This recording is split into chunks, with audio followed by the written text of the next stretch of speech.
Switzerland is one of those countries where the mountains look too perfect, the lakes are too blue, and the villages look like someone carefully placed every single house by hand. What I love most about Swiss towns and villages is that they don't need to show off, and yet they completely do. Life feels calm, intentional, and beautifully connected to nature.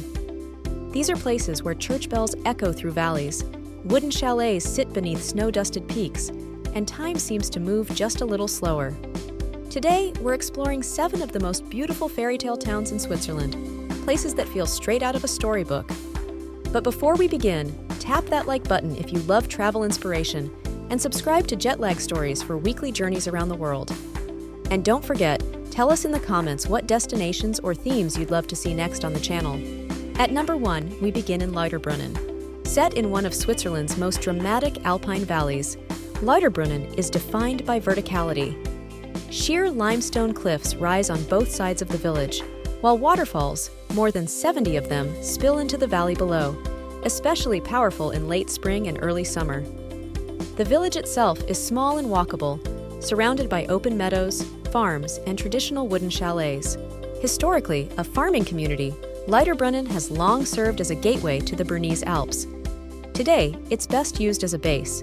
Walk the valley floor beneath Staubach Falls, visit Trimmelbach Falls hidden inside the mountain, or connect by cable car and mountain railway to higher villages like Wengen and Mürren. Lauterbrunnen is at its most beautiful early in the morning or after rainfall, when the valley feels alive with sound and movement. Next, we rise above the valley to Wengen. Wengen sits on a sunny alpine terrace 1,274 meters above sea level, accessible only by train. With no cars allowed, the village has retained a calm, almost timeless atmosphere. Long balconies, historic hotels, and wooden chalets face directly toward the Jungfrau Massif, creating one of the most iconic mountain panoramas in Switzerland. Developed in the late 19th century as a health and holiday resort, Wengen remains popular for both winter sports and summer hiking. Visitors can take scenic walks toward Kleinscheidegg, ride the cogwheel railway for high-altitude views, or simply sit on a terrace as the light changes across the peaks. Wengen is ideal for travelers who want mountain drama without sacrificing comfort. At number 3, we arrive in Zermatt. Zermatt lies at the foot of the Matterhorn, one of the most recognizable mountains on Earth. Despite its international reputation, the town remains largely car-free, preserving a surprisingly intimate alpine atmosphere. Narrow streets in the Old Quarter reveal centuries-old wooden barns, once used to store grain high above ground to protect it from animals.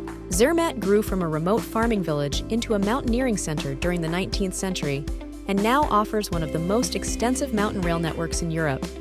Visitors can ride up to Gornergrat for panoramic glacier views, hike well-marked trails around the Matterhorn, or explore Hinterdorf, the historic heart of the town. Zermatt balances raw mountain scenery with refined infrastructure, making it one of Switzerland's most complete alpine destinations. Then we step into medieval Switzerland in Gruyères. Perched on a hill above rolling green pastures, Gruyères dates back to the Middle Ages and is dominated by its castle, which has watched over the region for more than 8 centuries. The compact old town is fully pedestrianized, making it ideal for unhurried exploration. Gruyères is closely tied to the surrounding agricultural landscape, particularly dairy farming. Visitors can tour the castle, walk the cobbled main street, and sample regional specialties such as fondue made with local cheese. The nearby countryside offers gentle walks with views of the Alps, making this charming town a rewarding stop for travelers interested in history, food, and slow travel. At number 5, we reach the painted streets of Stein am Rhein. Located where Lake Constance meets the Rhine, Stein am Rhein is best known for its vividly painted facades. These frescoes date from the 16th century and depict religious scenes, historical events, and symbolic motifs, turning the old town into an open-air gallery. Once an important trading hub, Stein am Rhein retains a remarkably intact medieval center. Visitors can explore the main square, follow the river promenade, or take a boat trip on Lake Constance. The town is compact, colorful, and ideal for a half-day visit, especially in warmer months when cafes spill into the streets. Next, we return to the High Alps with Mürren.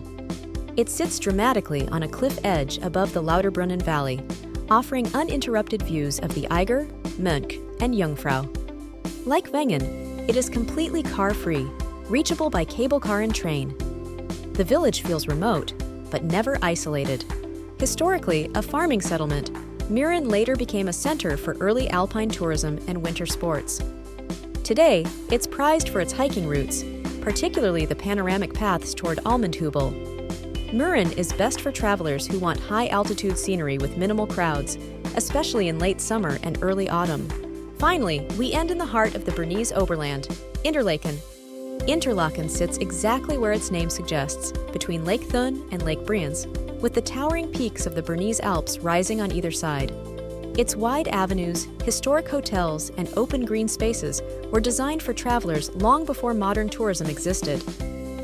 Originally developed as a resort town in the early 19th century, Interlaken became a gateway to the Alps for Europe's first leisure travelers. Today, it remains one of Switzerland's most strategically located bases.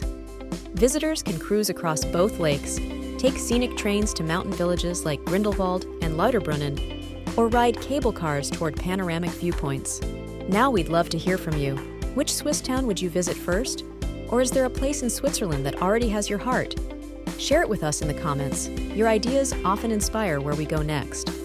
If this journey sparked your wanderlust, give the video a like and subscribe to Jetlag Stories for weekly travel inspiration from around the world.